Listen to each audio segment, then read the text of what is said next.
In the living room, the voice clock sang, "Tick-tock, 7 o'clock, time to get up, 7 o'clock," as if it were afraid that nobody would. The morning house lay empty. The clock ticked on, repeating and repeating its sounds into the emptiness. 7-9, breakfast time, 7-9. In the kitchen, the breakfast stove gave a hissing sigh and ejected from its warm interior 8 pieces of perfectly brown toast, 8 eggs sunny side up, 16 slices of bacon, 2 coffees, and 2 cool glasses of milk. "Today is August 4th, 2026, said a second voice from the kitchen ceiling. in the city of Allendale, California. It repeated the date 3 times for memory's sake.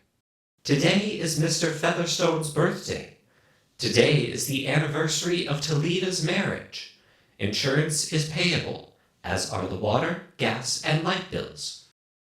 Somewhere in the walls, relays clicked. Memory tapes glided under electric eyes. 8-1, tick-tock, 8-1 o'clock, off to school, off to work, run, run, 8-1. But no doors slammed. No carpets took the soft tread of rubber heels. It was raining outside. The weather box on the front door sang quietly. "Rain, rain, go away, rubber's raincoats for today." And the rain tapped on the empty house, echoing. Outside, the garage chimed and lifted its door to reveal the waiting car. After a long wait, the door swung down again. At 8:30, the eggs were shriveled and the toast was like stone. An aluminum wedge scraped them into the sink, where hot water whirled them down a metal throat, which digested and flushed them away to the distant sea. The dirty dishes were dropped into a hot washer and emerged twinkling dry. 9:15, sang the clock. "Time to clean." Out of warrens in the wall, tiny robot mice darted. The rooms were a crawl with the small cleaning animals, all rubber and metal. They thudded against chairs, whirling their mustache runners, kneading the rug nap, sucking gently at hidden dust. Then, like mysterious invaders, they popped into their burrows. Their pink electric eyes faded. The house was clean. 10 o'clock. The sun came out from behind the rain. The house stood alone in a city of rubble and ashes. This was the one house left standing. At night, the ruined city gave off a radioactive glow, which could be seen for miles. 10:15. The garden sprinklers whirled up in golden founts, filling the soft morning air with scatterings of brightness. The water pelted window panes running down the charred west side where the house had been burned evenly free of its white paint. The entire west face of the house was black, save for 5 places. Here, the silhouette and paint of a man mowing a lawn. Here, as in a photograph, a woman bent to pick flowers. Still farther over, their images burned on wood in one titanic instant. A small boy, hands flung into the air. Higher up, the image of a thrown ball, and opposite him a girl, hands raised to catch a ball which never came down. The 5 spots of paint, the man, the woman, the children, the ball, remained. The rest was a thin, charcoaled layer. The gentle sprinkler rain filled the garden with falling light. Until this day, how well the house had kept its peace. How carefully it inquired, "Who goes there? What's the password?" And getting no answer from lonely foxes and whining cats, it had shut up its windows and drawn shades in an old, mainly preoccupation with self-protection which bordered on a mechanical paranoia. It quivered at each sound the house did. If a sparrow brushed a window, the shade snapped up. The bird, startled, flew off. No, not even a bird must touch the house. The house was an altar with 10,000 attendants, big, small, servicing, attending in choirs. But the gods had gone away, and the ritual of the religion continued senselessly, uselessly. 12 noon. A dog whined, shivering, on the front porch. The front door recognized the dog voice and opened. The dog, once huge and fleshy, but now gone to bone and covered with sores, moved in and through the house, tracking mud. Behind it whirred angry mice, angry at having to pick up mud, angry at inconvenience. For not a leaf fragment blew under the door, but what the wall panels flipped open and the copper scrap rats flashed swiftly out. The offending dust, hair, or paper, seized in miniature steel jaws, was raced back to the burrows. There, down tubes which fed into the cellar, it was dropped into the sighing vent of an incinerator, which sat like evil ball in a dark corner. The dog ran upstairs, hysterically yelping to each door, at last realizing, as the house realized, that only silence was here. It sniffed the air and scratched the kitchen door. Behind the door, the stove was making pancakes, which filled the house with a rich baked odor and the scent of maple syrup. The dog frothed at the mouth, lying at the door, sniffing, its eyes turned to fire.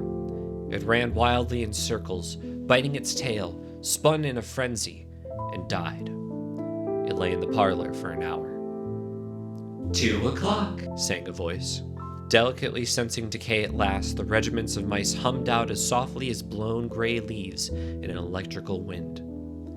2:15. The dog was gone. In the cellar, the incinerator glowed suddenly, and a whirl of sparks leaped up the chimney. 2:35. Bridge tables sprouted from patio walls. Playing cards fluttered onto pads in a shower of pips. Martinis manifested on an oaken bench with egg salad sandwiches. Music played. But the tables were silent, and the cards untouched. At 4 o'clock, the tables folded like great butterflies back through the paneled walls. 4:30. The nursery walls glowed. Animals took shape. Yellow giraffes, blue lions, pink antelopes, lilac panthers, cavorting in crystal substance. The walls were glass. They looked out upon color and fantasy. Hidden films docked through well-oiled sprockets, and the walls lived. The nursery floor was woven to resemble a crisp cereal meadow. Over this ran aluminum roaches and iron crickets, and in the hot, still air, butterflies of delicate red tissue wavered among the sharp aroma of animal spores. There was a sound like a great matted yellow hive of bees within a dark bellows, the lazy bumble of a purring lion. And there was the patter of okapi feet, and the murmur of a fresh jungle rain, like other hooves, falling upon the summer-starched grass. Now the walls dissolved into distances of parched weed, mile on mile, and warm, endless sky.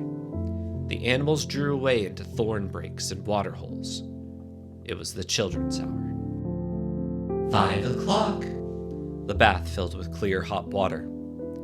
6, 7, 8 o'clock. The dinner dishes manipulated like magic tricks, and in the study, a click. In the metal stand opposite the hearth, where a fire now blazed up warmly, a cigar popped out, half an inch of soft gray ash on it, smoking, waiting. 9 o'clock. The beds warmed their hidden circuits, for nights were cool here. 9:05. A voice spoke from the study ceiling. Mrs. McClellan, which poem would you like this evening? The house was silent. The voice said at last, Since you express no preference, I shall select a poem at random. Quiet music rose to back the voice. Sarah Teasdale, as I recall, your favorite.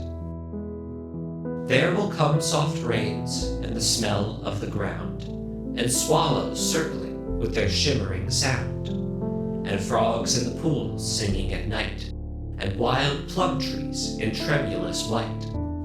Robins will wear their feathery fire, whistling their winds on a low fence wire. And not one will know of the war, not one will care at last when it is done. Not one would mind neither bird nor tree, if mankind perished utterly. And spring herself, when she woke at dawn, would scarcely know that we were gone. The fire burned on the stone hearth, and the cigar fell away into a mound of quiet ash on its tray. The empty chairs faced each other between the silent walls, and the music played.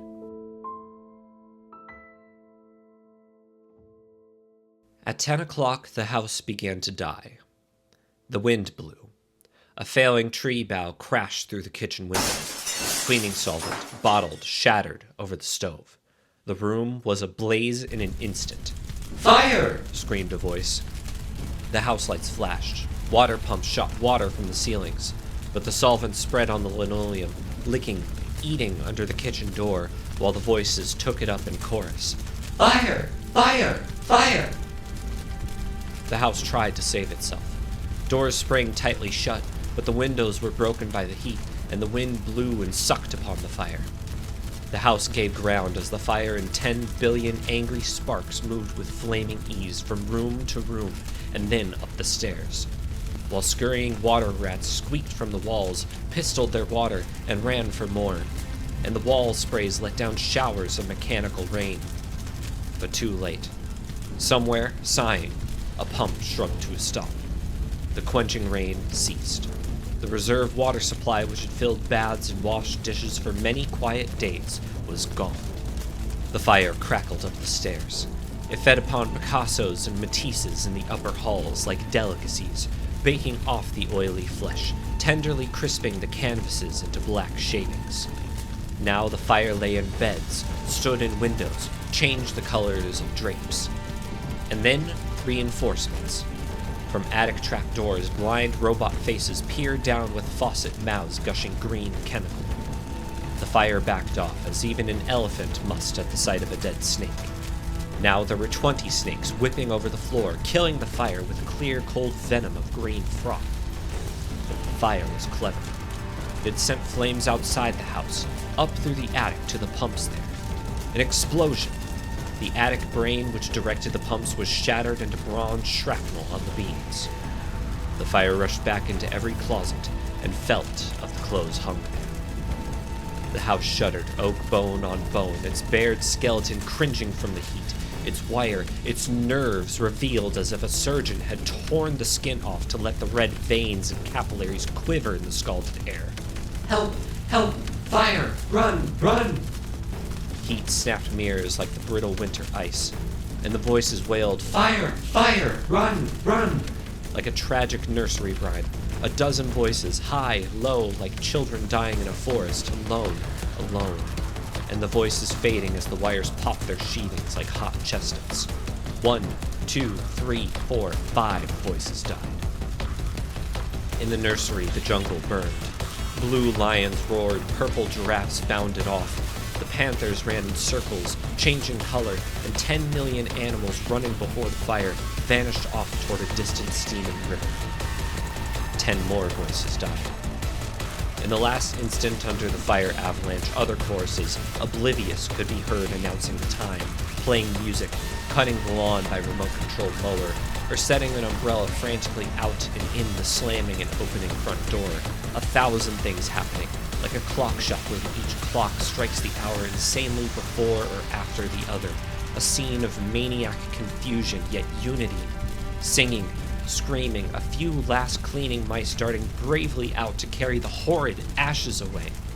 And one voice, with sublime disregard for the situation, read poetry aloud in the fiery study until all the film spools burned, until all the wires withered and the circuits cracked.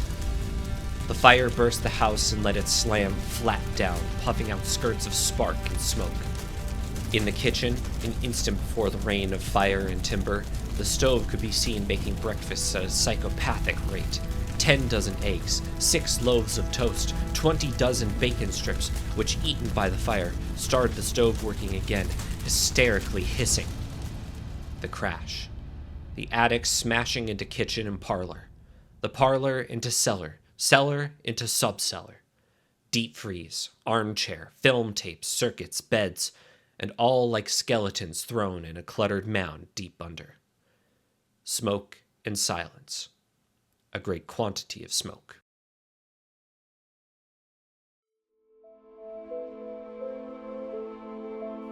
Dawn showed faintly in the east.